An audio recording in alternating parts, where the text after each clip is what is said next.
So వాళ్ళు తను ఏదైనా చేయగలచ్చు అని చెప్పి వాళ్ళు నాకు ఇంకెక్కువ అప్పటి నుంచి కాన్ఫిడెన్స్ తెచ్చింది వాళ్ళే.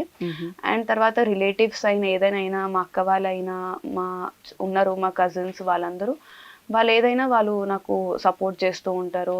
వాళ్ళు ఇంకా చెప్తూ ఉంటారు ఇలా ఆడుతున్నావు అది ఇది అని చెప్పని. ఇంకా ఫ్యామిలీ చుట్టాలు వాళ్ళు వీళ్ళు కూడా అంటే నేను ఎక్కువ చుట్టాలతో టైమే ఉండదు కలవడానికి.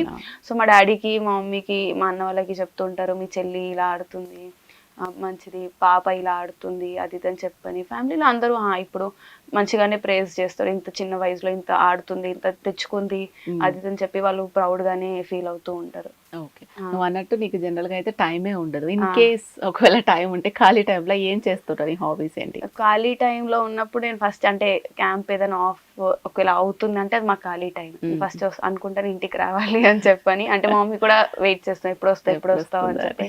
అంటే ఎక్కువ ఫెస్టివల్స్ అవి ఏమీ ఉండవు, క్యాంప్స్ లోనే ఉంటాం. అదే ఫ్యామిలీ మాకు హాకీ ఫ్యామిలీ కాబట్టి అంతా అక్కడే ఉంటాము. సో వచ్చినప్పుడు మా కజిన్స్ అక్క వాళ్ళు అన్న వాళ్ళు వాళ్ళతో టైం స్పెండ్ చేయడము అలా వెళ్ళడము అది ఉంటుంది. ఫ్రెండ్స్ సర్కిల్ అంతేకాని ఫ్యామిలీలో మా కజిన్స్ అక్క వాళ్ళు అన్న వాళ్ళు వాళ్ళే ఉంటారు కాబట్టి వాళ్ళతో ఎక్కువ బయటకు వెళ్ళడము మాట్లాడడం ఏదైనా అంతే ఉంటుంది. మమ్మీని ఎక్కువ మిస్ అవుతూ ఉంటావా? మమ్మీ ఎక్కువ మమ్మీ ఇల్లుని ఎక్కువ మిస్ అవుతూ ఉంటాను. దాంట్లో మమ్మీ ఎక్కువ అటాచ్ కాబట్టి మమ్మీ ఎక్కువ అడుగుతుంటది 1 వీక్ అయిపోయింది ఇంటి నుంచి వెళ్ళండి మళ్ళీ ఎప్పుడు వస్తావు అని అడుగుతూ ఉంటది. ఓకే, దట్టు ఒక్కదానివే కాబట్టి ఆడపిల్ల సో ఎక్కువ ఉంటుంది అనమాట. సో ఇప్పుడు హ్యాపీనా మమ్మీ? అంటే ఒకప్పుడు పంపించాలా వద్దా, అమ్మమ్మ కూడా నెక్స్ట్ స్టిచెస్ పడ్డప్పుడు చాలా ఎందుకు అమ్మాయిని పంపించడం అన్న స్టేజ్ నుంచి నువ్వు మా అమ్మాయి మంచి పేరు తీసుకొస్తుంది, చాలా మంది అమ్మాయిలకు చాలా స్ఫూర్తిగా ఉంది. సో హ్యాపీ ఫీల్ అవుతుంటారా వాళ్ళు? మమ్మీ హ్యాపీ ఫీల్ అవుతూ ఉంటది. మమ్మీ బయటికి చెప్పొద్దు అని అంటది. తగులుతుందని అలా ఏం కాదు, నేను చెప్పను బయటికి అది ఇది అని అంటది. మమ్మీ డెఫినెట్లీ అంటే అందరూ హ్యాపీగా ఉంటారు. బట్ వాళ్ళు ఇంకా అంటారు ఇంకా ఆడాలి ఇంకా చెయ్యాలి ఇంకా సాధించాలి ఇంకా పైకి వెళ్ళాలి, ఇక్కడతోనే అంటే ఓవర్ కాన్ఫిడెన్స్ తెచ్చుకోకూడదు, ఇంత అయ్యింది కదా ఇక్కడతోనే ఆపేయద్దు అని అన్నారు. అలా మైండ్ సెట్ పెట్టుకోకూడదు అని అంటారు.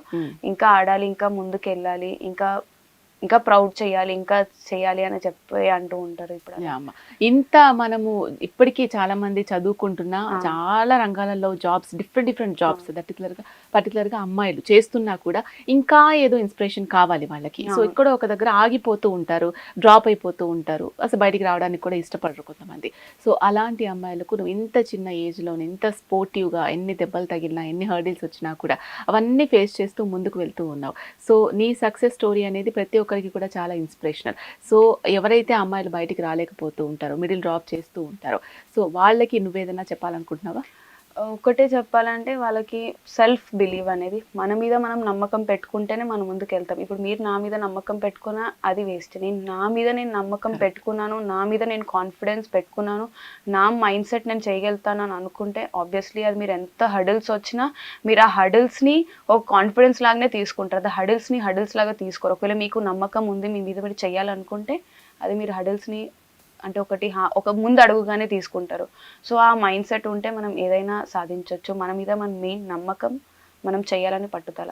ఓకే, మన తెలుగు అమ్మాయిలు మంచి పేరు తీసుకురావాలి మన 2 రాష్ట్రాలకు కూడా. దాంట్లో నువ్వు ఎంతో ముందుకు వెళ్తూ ఉన్నావు. ఇంకా ఇలాంటి సక్సెస్ చాలా సాధించాలని హెచ్ఎం టీవీ కూడా మనస్ఫూర్తిగా కోరుకుంటుంది. Thank you. సో చూసారు కదా, జ్యోతి లాంటి వాళ్ళు ఎంతో కష్టపడి ఈ స్టేజ్ దాకా వస్తూ ఉంటారు. సో వాళ్ళని మనం ఇన్స్పిరేషన్గా తీసుకొని మనము కూడా ఏదో ఒక టాలెంట్ ఉంటే తప్పకుండా దానికి చాలా కష్టపడి ముందుకు వెళ్తేనే సాధించగలుగుతాం. సక్సెస్ వచ్చిన తర్వాత సక్సెస్ మాత్రమే చూడడం కాదు, దాని వెనుక ఎంత కష్టపడ్డారు, దానికోసం వాళ్ళు ఏం చేశారు, ఎన్ని ప్రాబ్లమ్స్ వచ్చినా దాన్ని ఎలా ఎదుర్కొన్నారు, ఇవన్నీ కూడా చాలా చాలా ఇంపార్టెంట్. సో చూసారు కదా, ఇది ఇవాల్టి మగువ మరొక మగువ కార్యక్రమంలో మళ్ళీ కలుద్దాం. Till then by.